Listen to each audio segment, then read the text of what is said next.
What's good? How's that? We in here? Are we in here? I'm seeing levels on my OBS, so we should be money. And it doesn't look like there's anything popping on Audacity either. So shouts. Word. Word up. Word up. Yeah, I'm trying this live stream, man. I'm recording to Audacity while we do it. We good. Just going over SmackDown. Shouts to Chaos Theory and Justin Time out on Twitch. We're also streaming over on Twitter, YouTube, and Facebook right now, all at the same time. If y'all feel like bouncing around there, let me know what's good. Let me know. If not, it is what it is. You're not required to do research for me. All right, so where I'm at on SmackDown right now, I got Paul Heyman and Adam Pearce setting up that number one contender match. I like that. Corbin and Sami Zayn are in there too. Get Sami away from Big E. Moving forward, Baron Corbin, I would love to see him get that run pushing towards the title. Right now is not the time for Corbin, of course. Match 2 to get into the Elimination Chamber was set up by Daddy Sonya. And, it was between the Dirty Dogs and Daniel Bryan and Cesaro. And I definitely felt like we were all leading towards Cesaro and Daniel Bryan getting their push towards that next level, especially what Daniel Bryan's been doing with Cesaro. But a bigger point for me is that Dolph and Rude have a new name. They've been hinting at the Dirty Dogs for the last couple weeks, but they actually came out and were called the Dirty Dogs by commentary. Their merch is matching. Their music is different. They have actual Dirty Dogs merch. So let's move. They went from two singles guys teaming together to now being a team. So let's move. They're the tag champs. Let's move. Like I said, DB and Cesaro getting the win there too. Going into the Elimination Chamber, I think the chamber is set up perfect now. You got Jay, KO, DB, Cesaro, fucking Corbin, and Sami Zayn. There's much talent in there, and the winner you can't really pick.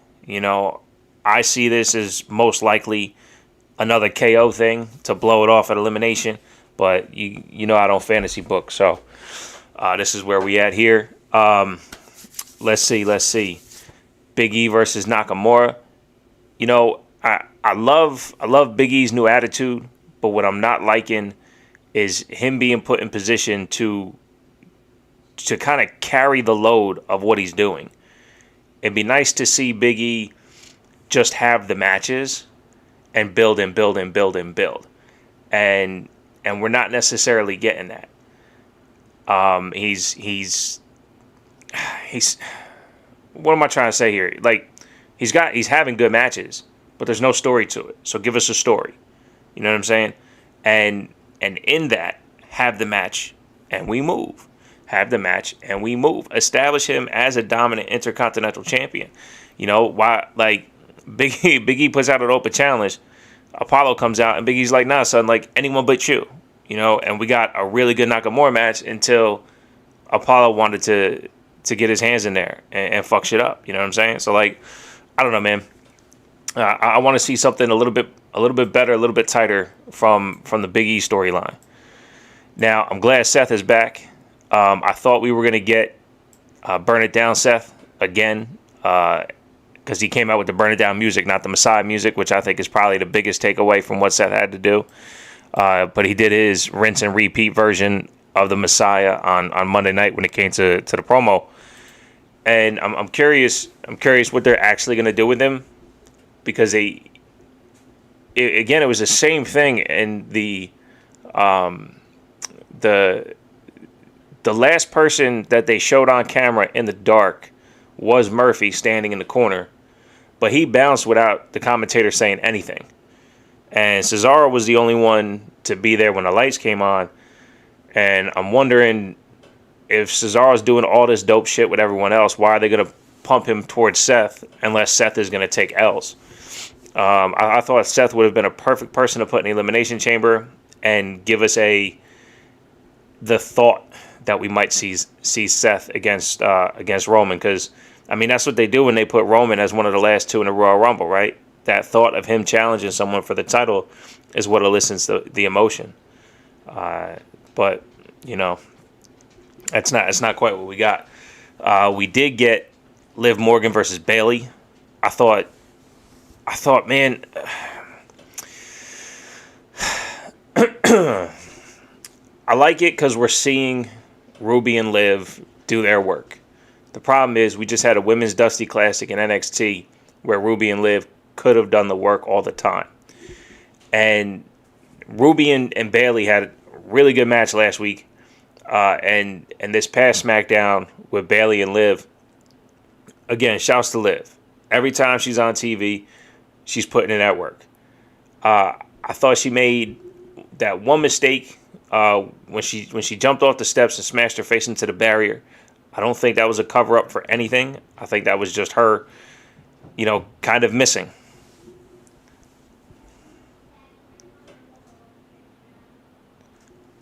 Hold on. Wait until I'm done, please.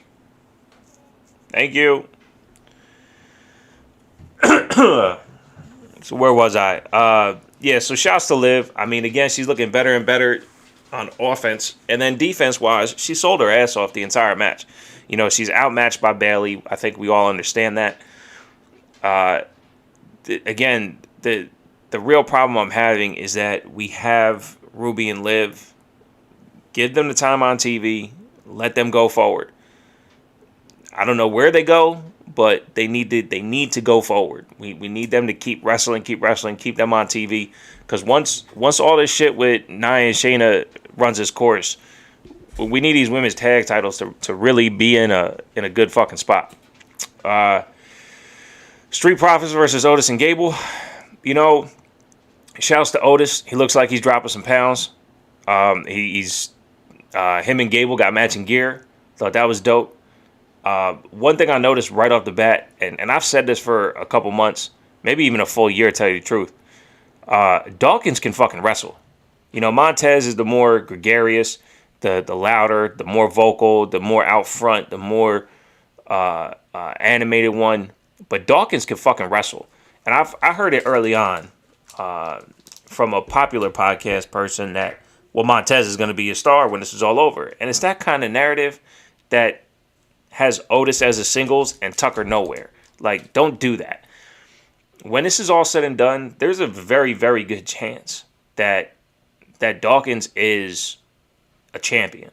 Not just IC champion, but a champion. The guy could fucking wrestle. In my opinion, he's the better all around of the two of them.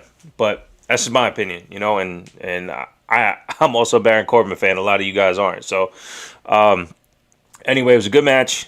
If Otis and Gable are going to keep going, then that's dope. Shouts to Kuru, Nico, Carito. I don't even know if I'm saying that right. It sounds like I'm butchering it. What you throwing there, Elf or something? Thank you for joining on Twitch. Like I said, we're on Twitch, YouTube, Facebook, and Twitter all at the same time. Stop on by. See what's up. Just live recording the podcast. Oh, shit. I got that written down twice. The Dirty Dogs and Cesaro. All right. So anyway, SmackDown ends with shouts to Bedlam Medium. Bedlam just ensued at the end of the night. It was a fun match between Daniel Bryan and Cesaro and the Dirty Dogs. And once Daniel Bryan and Cesaro got the win, again, Cesaro gets 2 weeks in a row a tap out on the sharpshooter. I think that's phenomenal. They're really building him and that move. But everyone comes out in the chamber, and we get ass whooping. Then KO and just comes out and stuns everyone. So shouts to them building KO again. He looks more and more enraged, more and more enthused to be a wrestler. With Kevin Owens, like I said before, with him being used over and over and over again in this Roman thing, I was on my way out. But he said it, and I got to agree with the way he feels, that if Roman is bringing him up to this level, he is more important now. And Hey, fuck it, just be there every week then.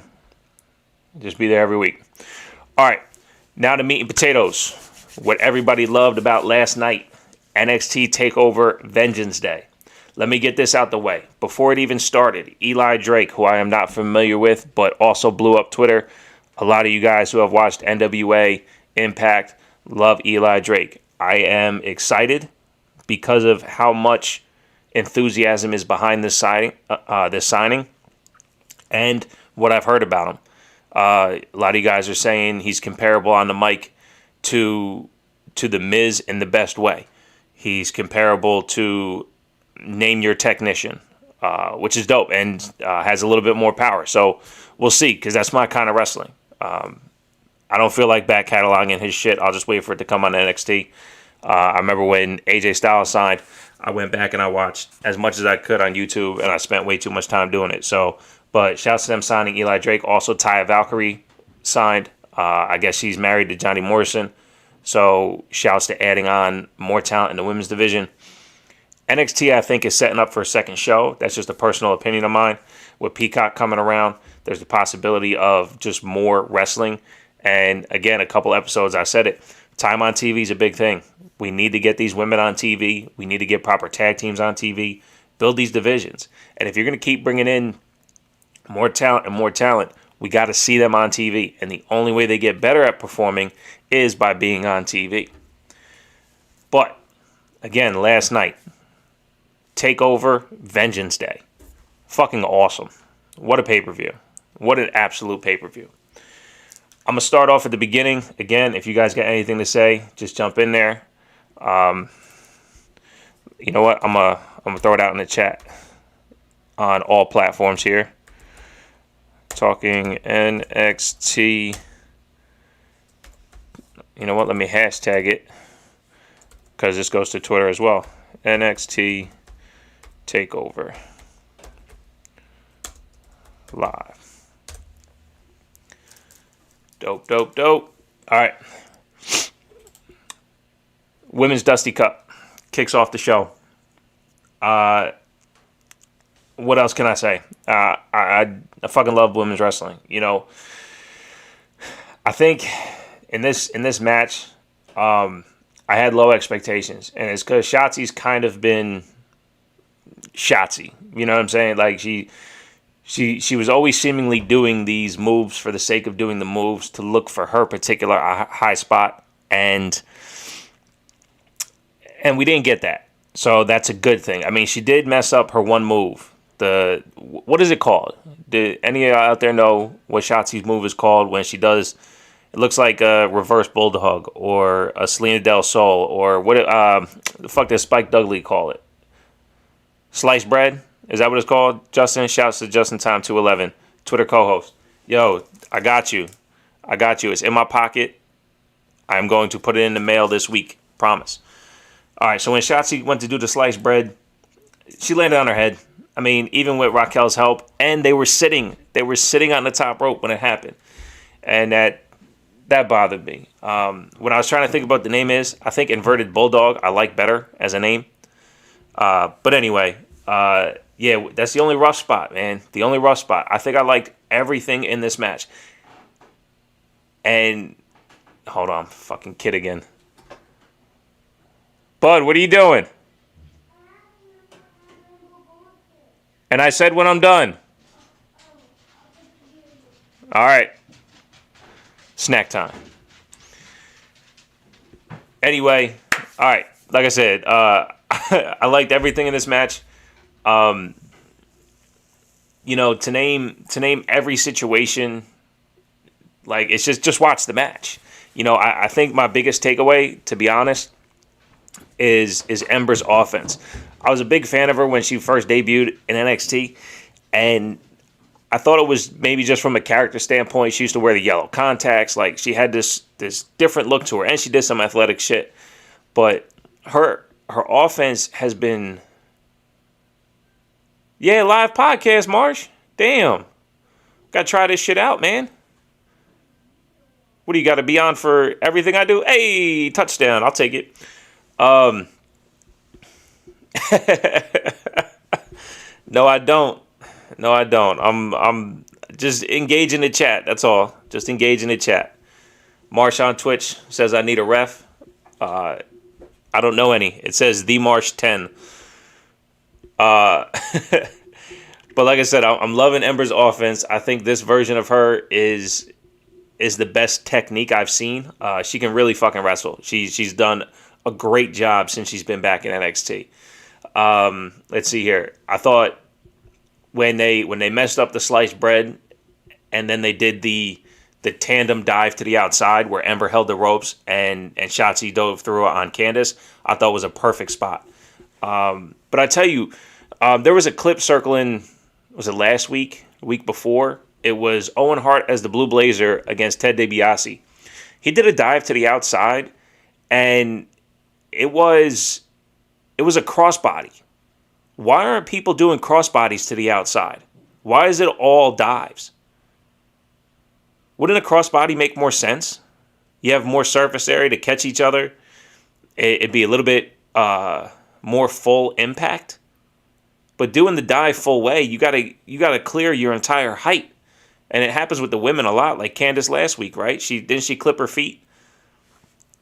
I don't know. When I saw that, I was like, oh, that's fucking genius. But that was also Owen Hart, right? He's a fucking genius anyway. But yeah, and the tandem crossbody too that they did, where Shotzi put Candice in the electric chair, Ember jumps off the top rope. I thought that was dope too. Ember hit this her version of what the Rough Rider would be, where she jumped over Candice and hit Gonzalez. But look, shouts to this match. I absolutely loved it. Like I said, that sliced bread mess up was the only thing I didn't really appreciate. But it's not, it is what it is. Let's see what else I got in here. Oh, moonsault looks awful to the outside.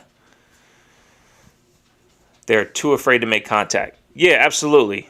Martian Twitch says that the moonsault looks awful to the outside.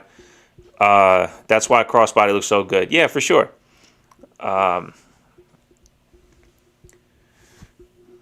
For sure. I put on Twitter last night that Dakota Kai was selling her ass off. She is phenomenal. I know I liked her when she first came around and doing the team kick and the Mae Young Classic and all that shit, but I feel like she's now going to be in a position where she's not going to get her due.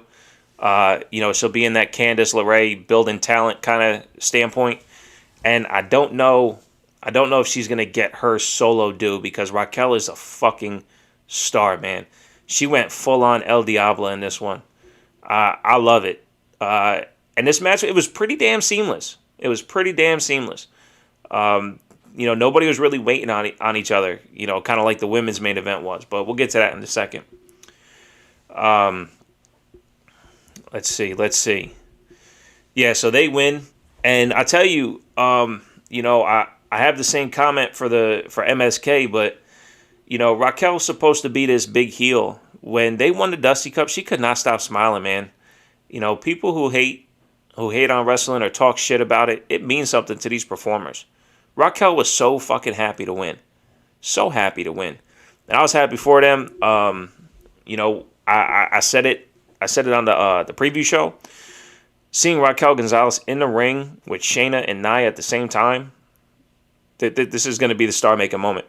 I don't know if they hold off until WrestleMania. Maybe do it at Fastlane. Excuse me. Maybe they do it at Fastlane. We'll see, though. We'll see. But now Shotzi and Ember have a number one contender match coming up. So, Dakota Kai and Raquel. Sorry, not Shotzi and Ember. Dakota Kai, Raquel Gonzalez, number one contender for the tag team titles. Let's see where that goes. Star injured moment. Damn. Look, I don't disagree. Nia does have the tendency to be rough. But when you look back at the Kuro on Twitch says it's going to be a star injured moment. When you look back at the Nia Lana match that they just had with my whole incident, if you look at the way Nia treated Lana in that match, it's either Nia learned or Lana's that good. Because that was power, that was selling, and it worked, and nobody got hurt. So I think that's why I said that was one of the. Marsh says Kuro is right a lot. Yeah, I can see it. I can see it, but I also can see Raquel giving it back. If Raquel finds herself in position to not being taken care of by Nia, she'll give Nia the business. Absolutely. Absolutely. To my second favorite match of the night, Kushida versus Johnny Gargano. Both Nia and Raquel are not safe in the ring. Look how Raquel's slam was during that match. She could have broke someone's neck. Which slam, Kuro? Which slam are you talking about?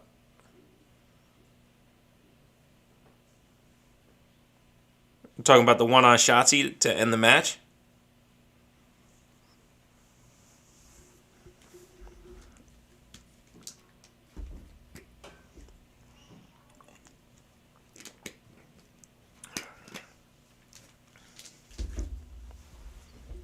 I want to understand what you're saying before I move on to Kushida and Johnny. Her 4 foot in the air power slam. I don't know. I have to go back and watch. I'm not really sure what you mean. But look, she's evolving. She's evolving and she's getting better. Young talent too afraid to give it back. Look at when Charlotte stiff Shayna needed a face, got no receipt. Look, Marsh, I agree with you. March on Twitch says that young talent's too afraid to give it back.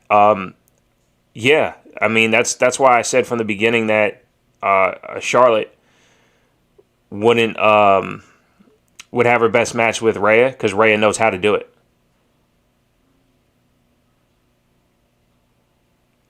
All right, I'm gonna move on to Kushida and Johnny. As much as I don't like the time splitter, and I've said this when he came back, Kushida was wrestling with a new attitude, new focus, all this shit. I think he has wrestled past his entrance because this entrance was dope. Or wrestled past his character, I should say. Because this entrance was dope. The way they lit it up, I thought it looked better than his previous entrances. So I'm now back on with the time splitter. I don't care. I'll switch my opinion as I need to.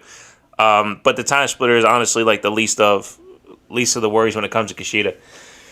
This match was fucking awesome, and I hated the finish because I've wanted Kushida to win for a longest fucking time. When he came back and he started whooping ass, I really thought he would be the one to take it off of Finn Balor. But to have this kind of defeat to Johnny, I mean, you don't have to build Kushida anymore. And it was like they built him in the loss. And that's fine, but this is my personal opinion. I mean, everything we got in this match was just excuse me. Well, not everything. I thought the first 4 or 5 minutes of the match was a little too scripted.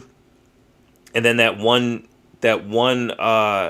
yeah, you definitely are derailing the show. I know.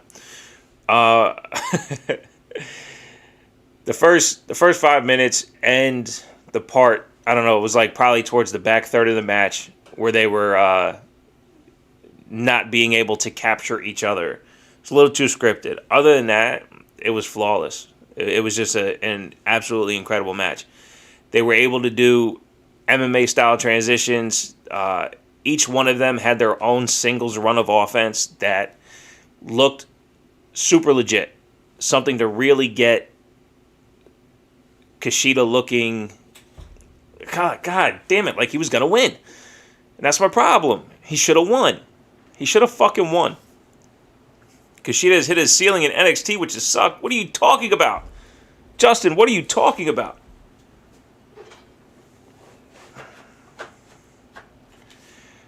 Marsh, I don't need to be taught how to manage the chat because you do it by having 2 other people on your show. 3 other people, counting the producer. So I'd like to see you not try to call it quits when you don't have a guest. It was kind of unrealistic how easy it was for Johnny to keep getting out of Kushida submissions. Absolutely agree, Kuro.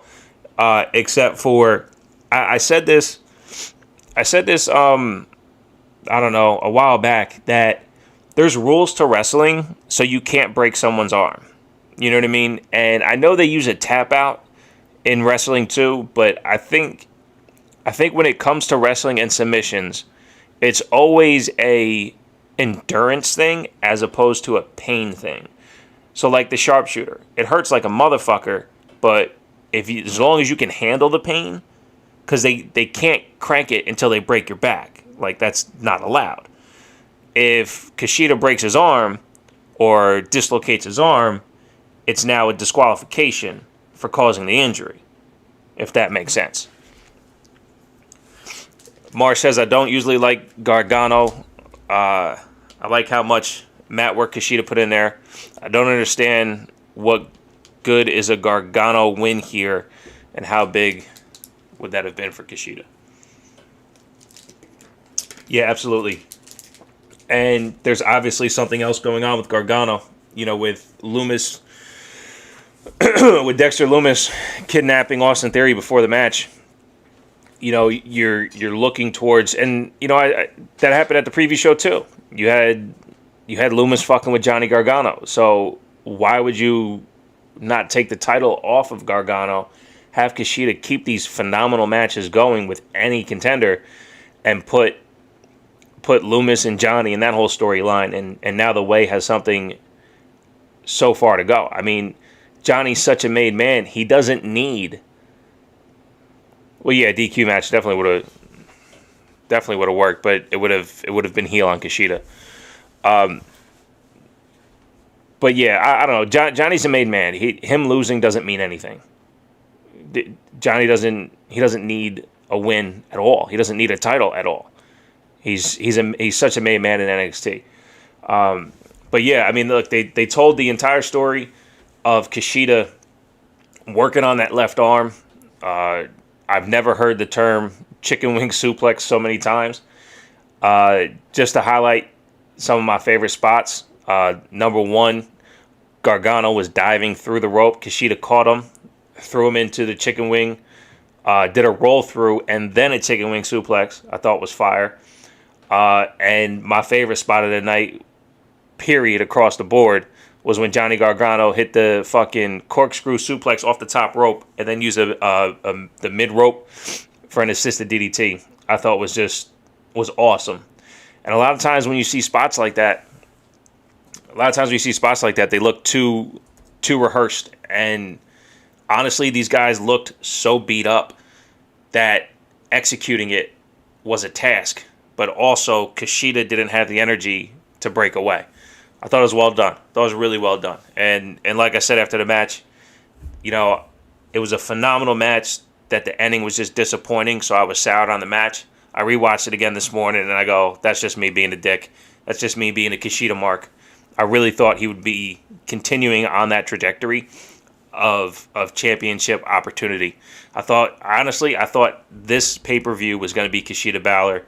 And then once this came up, I'm like, oh, well, they're saving it for Mania TakeOver. No, I don't think Kushida's anywhere in there. And I don't think he goes anywhere either, as Justin was saying. That I don't think Kushida has maxed out in NXT, because if he goes anywhere else, I don't think there's anything for him to do. So story-wise, I mean, he's like the Japanese version of Daniel Bryan and Cesaro mixed together, but not as polarizing. So what do you do with that on the main roster when you haven't done anything with either one of them in quite some time?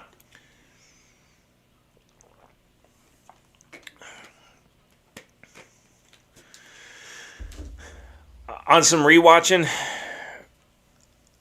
I almost... Wow, Kuro, really? Mania TakeOver is 2 weeks before Mania? That's fucking stupid. Everyone is a 24/7 champion one time, Marsh. If your podcast gets a little bit bigger, you can be too. I almost gave this next match my match of the night. MSK versus GYV. Indie lovers were crying at the fact that their rascals, now MSK, which nobody knows what MSK stands for, have won the Men's Dusty Cup. Now, the Men's Dusty Cup, different than the Women's, doesn't guarantee them a title shot, right?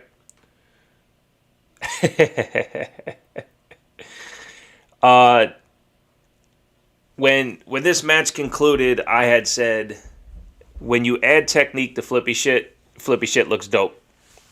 At Just a Wrestling 5 on Twitter had said that this reminded him of Young Bucks versus FTR, minus the storytelling beforehand. And I kind of had that vibe in my head to begin with. And then I realized that MSK can actually wrestle. You know, there was a full-on technique to what MSK does. And the dude, Wes Lee, is fucking phenomenal.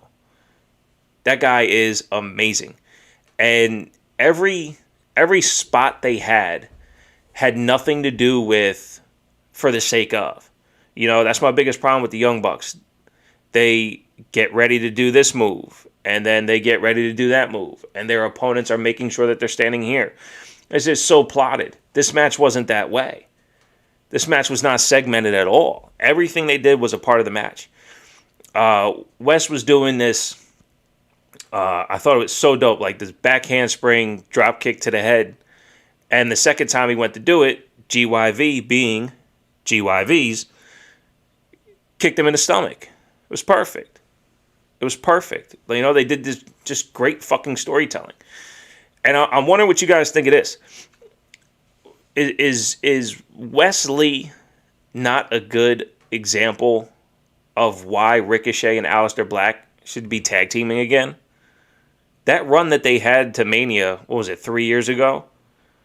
Where they were tag teaming on Raw, on NXT, on SmackDown, TakeOver, Mania. They were just and they looked awesome together.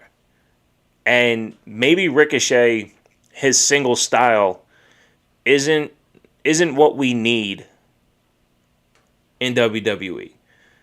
Because I don't know if Wes Lee translates to a single star, but he is phenomenal in that tag team. And that's all I could keep thinking is that how do we get Ricochet to look as important as Wes Lee does? Because right now he doesn't. Highlights of this match too. Well, that's real life stuff that I don't know about. And if that's the case, then that sucks. Kuro saying that the problem with the idea is that Ricochet hates Aleister Black. That's true. Yeah, that sucks. Again, highlights for me. Everything Wes Lee did. What did he do? That like a fucking back handspring, round off to fucking corkscrew to the outside. Another one. I mean, the guy was flipping all over the place. That fucking that flip he does over the corner post, so creative. Nobody else does that. Yeah, Ricochet and Cedric Alexander, as Justin Time 211 said in the Twitch chat, that definitely was a team. Problem is, neither one of them can elicit emotion on the mic, so they need someone a little bit more powerful on the mic. Cedric is getting better, but anyway, so GYV hitting that Doomsday device, it made me cringe at first, and then I realized that, you know, men know how to take bumps. The Doomsday device, having it on the outside, having the holder on the outside, the electric chair on the outside, and the dive coming through the rope, I thought was super creative. I don't remember seeing that before. If it's been on the TV and I missed it, my bad. But I just thought it was an awesome match. I thought it was going to be clear match of the night. But it wasn't. But it was definitely fucking great. Probably one of the better tag team matches we had this year. Let's see here. What I was alluding to before, with Raquel being really happy. Wes Lee was crying, man. He couldn't contain his emotions. He definitely enjoyed being a part of this win. I mean, when people shit on WWE or they shit on wrestling, period, like this stuff means something to people. And for MSK to be so popular outside of WWE and build their fan base, for them to come in their first major thing they do, or first thing they do anyway, is this Dusty Cup, and they win. No real fans in the stands, and to have that emotion spit out of Wes Lee shows you how much it means for WWE to be important. And I think that's, what people need to start taking away, that this shit ain't about you. It's about them and what they do for us. And shouts to MSK for being a part of NXT and WWE for hopefully a long fucking time. Because, at least Wes Lee fucking cares to be here, perform, and do well. So, shouts. Absolute shouts. What we got here? Marsh on Twitch says, the difference between Bucks and MSK. Bucks try to think up how cool something might look with synchronization only. MSK tries to think up the craziest way to apply momentum and force. MSK is like legit capoeira. Okay. I agree with you. I would say it as MSK tries to do it in the psychology of the match, even though I'm not a wrestler, so I don't know if that term exactly applies. But when everything clicks, yeah, they don't do it for the purpose of doing it. I think it was you guys, right, Marsh, that was talking about having making sure that referees hold tables in place and shit. Like, it's so stupid, man. It's so stupid. I remember watching a ladder match with Mrs. TW Takes, and I had to rewind it and show her. Like, look, the ref had his foot on the bottom of the rope. Or I'm sorry, on the bottom of the ladder. It was on the bottom rung of the ladder while someone was climbing it. And he was holding it with one hand while yelling at the performer with their other hand because they were doing something wrong or he was trying to get their attention or whatever. But the acting took away from holding of the ladder. AEW just throws all that away. They don't even try to get you to look away from that shit. And that's something that got me in the women's triple threat match, which was my most anticipated match of the night. Huge, again, say it every time, huge women's wrestling fan. I think these three women are fucking phenomenal. I thought the match underdelivered a bit. And, biggest takeaway for me is Mercedes Martinez. And I'm sorry if it bothers wrestlers or listeners and all that stuff if I keep bringing up ages, but I have to for the sake of time. Okay, Mercedes is 40 years old. I don't know how many more matches we have, and yes, she can go for a long time. I mean, same thing with Shayna Baszler. She's 40 as well. And hopefully they can go for 4 or 5 more years, but if not, we need as many matches as possible. Mercedes is fucking amazing. She is great. She is a great fucking wrestler. And I remember seeing her in the first Mae Young Classic, and she spoke to me right away because she can fucking wrestle. And, no, it's not the right time to put the title on her, but she's never been in a bad NXT match. So when are we going to get the chance to see her really finish her career strong? And I mean, she was the best performer in this match. Excuse me. But yeah, everything she does is great. I thought this is her being in this match, even though, again, it was supposed to be her and Io. I think her in this match is what people think Charlotte does for triple threat matches. I thought Mercedes really moved this match along. She was constantly on offense or defense while the others were preparing their sets. And I think that can't be understated how important Mercedes was to this match. She really, really made sure everything was moving along. Plus, her offense was absolute perfection. When her and Tony when Mercedes and Tony were on the outside, going towards that table spot, and the table broke, it felt like Mercedes called the audible to do. I forgot what the prevented Storm Zero to the DDT, I believe is what it was. Tony Storm was going to try to Storm Zero Mercedes, and then Mercedes turned it into a DDT. Because if you're clearing off the table, it's as if you were actually going to go through the table, or the spot was going to put them on the table, and that's where EO was going to jump to.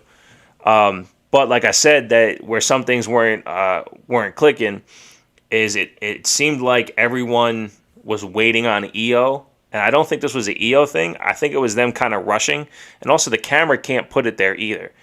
EO did like 3 spots where they were waiting on her to execute the next part of the match, and the camera caught it, which of course sucks. There was one spot inside the ring, the one where she climbed the scaffolding, and then the finish to the match as well. The referee was like, fuck it, I'm not going to count because EO's just going to break it up anyway. And I found out to kind of take me out of the match. I thought it was awesome, though. It could have been a lot better. I don't do stars and shit like that, but as far as matches on the card, I would actually put it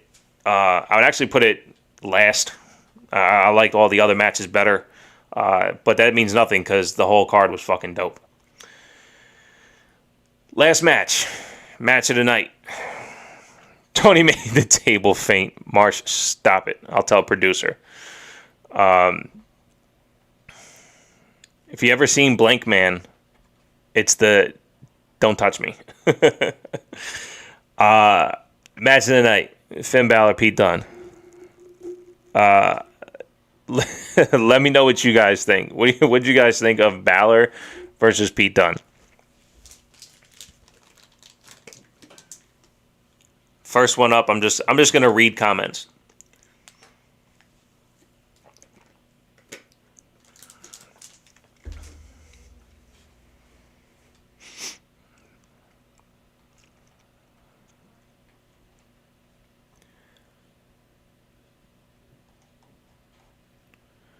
Wesley hitting the table earlier after the dive, most likely weakened the table. Yeah, Barrett said the same thing.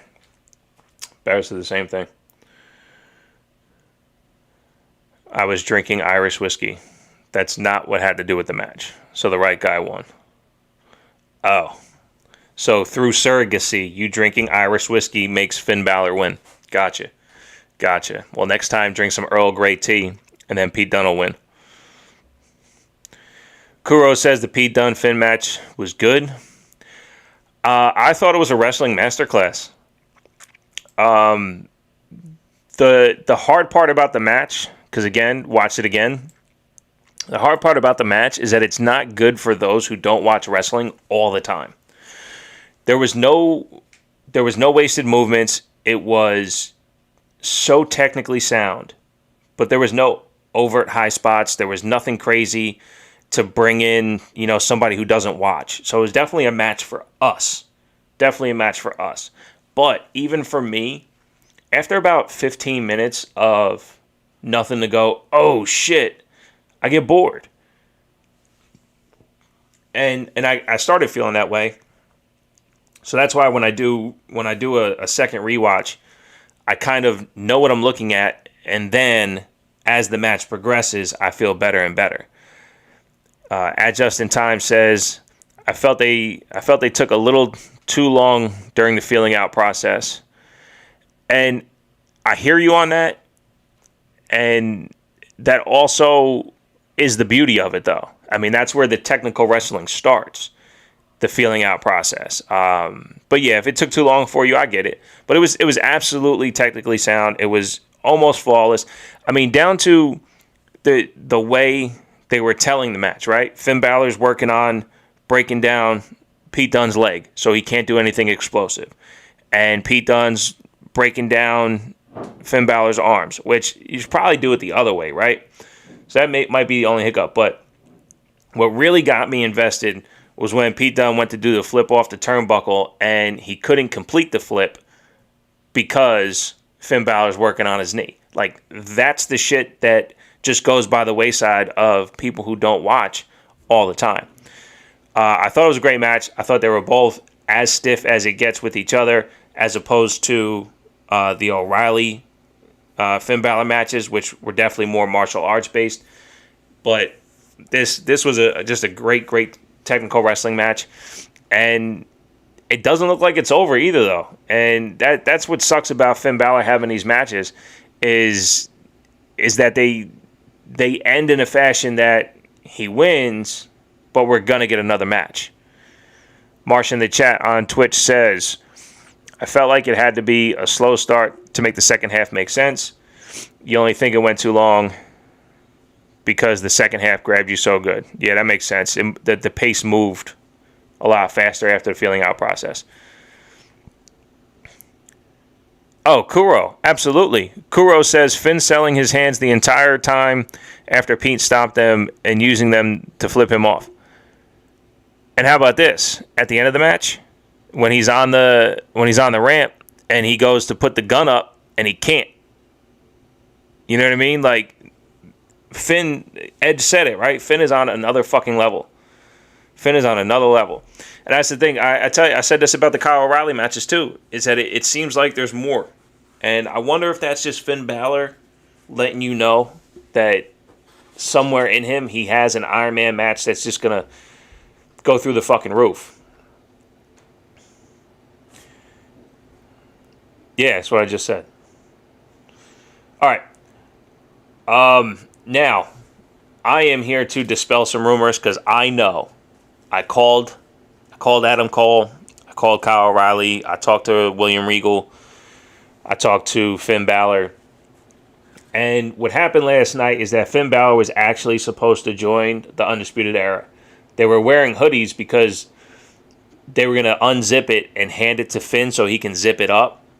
And the only one that had the shirt on underneath was what the fuck is his name? Roderick Strong. He's the only one that had the shirt on underneath. So he was going to give the jacket to Finn Balor, and they were going to be UE. The problem was Roderick Strong has strep throat, and he's the only one that couldn't speak. So they had to do all the whispering inside the ring, and then it just imploded on itself. So just like when people roll their ankle and they can't perform in the match and there's last-minute substitution, card subject to change. Card subject to change. So because Roderick Strong has strep throat, there was no Finn Balor joining UE, which makes way more sense than what the fuck they did last night. Adam Cole kicking Finn Balor in the face makes zero sense, except for the fact he wants the title back. We talked about this weeks ago. Why is Finn Balor asking for Undisputed Era's help? Why is he fucking with Pat McAfee's people? None of it makes sense. Why is he going after them? Was it just me, or did it look like the finish after Finn took the mouth guard out of Dunn's mouth that he gave him the guns and middle finger? No, I think you're right. I think you're right, Justin. That happened. But yeah, in this whole breakup thing, I don't think it's a breakup. I don't think it's a breakup at all. I think people saying that Undisputed Era is done, I don't believe you. Undisputed Era might not have Kyle O'Reilly right now, but this is Adam Cole. Because, look, I said this, right? Pat McAfee, as much as anybody wants to hate him, helped turn the entire Undisputed Era babyface, right? So what is Adam Cole doing? He's resetting it to where it's supposed to be. They are a badass faction who takes no sympathy on anyone. So why wouldn't he reset the faction? The fact that people are like, oh my God, Undisputed Era broke up. No. Adam Cole is the lead member of Undisputed Era. For the last couple months, O'Reilly has been getting title shots. He's been looked at as the head of this faction, the main dude. It's not true. Adam Cole goes, I am the head of this. O'Reilly, you're stepping out of line by putting Finn Balor in our line. Even though Cole was the one to put up the UE first. You know, I don't know. I don't see this as Adam Cole tearing up Undisputed Era. Yes, they did a good job of leaving Roddy Strong in the ring when they went off the camera, showing that he's kind of torn. But when it comes down to it, the whole is greater than the one. And Cole isn't going to do this without knowing what's going to happen going forward. He kicked O'Reilly in the face without the support of Strong and Fish. So, in my opinion, that means that he's doing it, he's doing it to reset the power inside Undisputed Era. That's all. That's all. Now, if we go down the road and we have the O'Reilly-Cole matches, that's fine too. But that's all I'm thinking, is that this is Cole just trying to reset the power inside of Undisputed Era. Other than that, I got nothing else. You guys want to talk about some other shit? Nia's whole is greater than the one. That is for sure. That is for sure.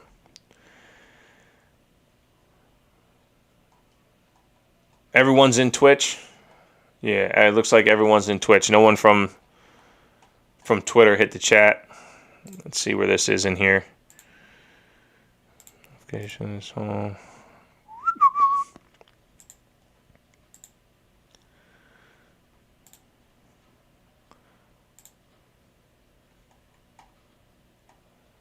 Hey, there I am.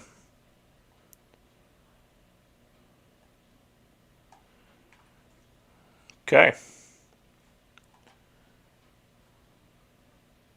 That's funny. All right, what we got? Dude, you're clinging on to UE so hard. Nah. I don't care. I actually don't like any of them. Marsh says that I'm clinging on to Undisputed Era so hard. I'm not. I don't like them. The story makes more sense.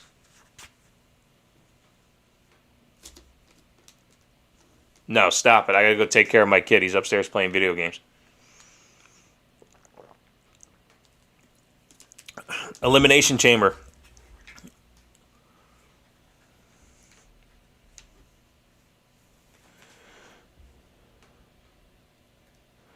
Kuro says, yeah, I don't think a lot of people noticed before the kick to the face, Finn wasn't going to put up the UE sign. Yeah, he put up the finger gun like he always does.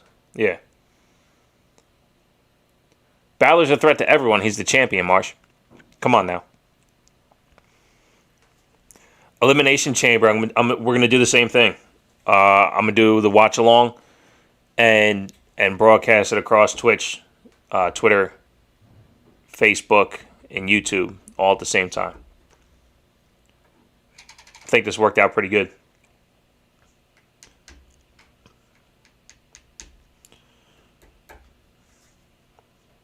Where do we go from here? Quick little fantasy booking. Where do we go from here? Is this Finn Balor, Adam Cole?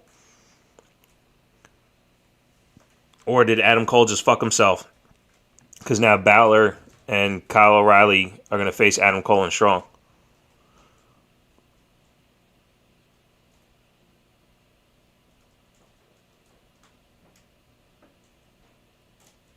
Oh, I don't know old school Bullet Club stuff. That doesn't mean anything to me.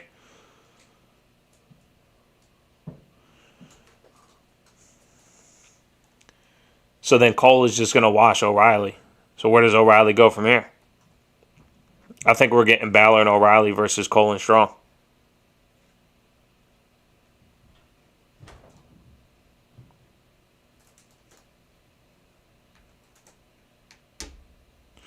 All right. I gotta do the dad stuff. Get the kid off the video games. It's lunchtime.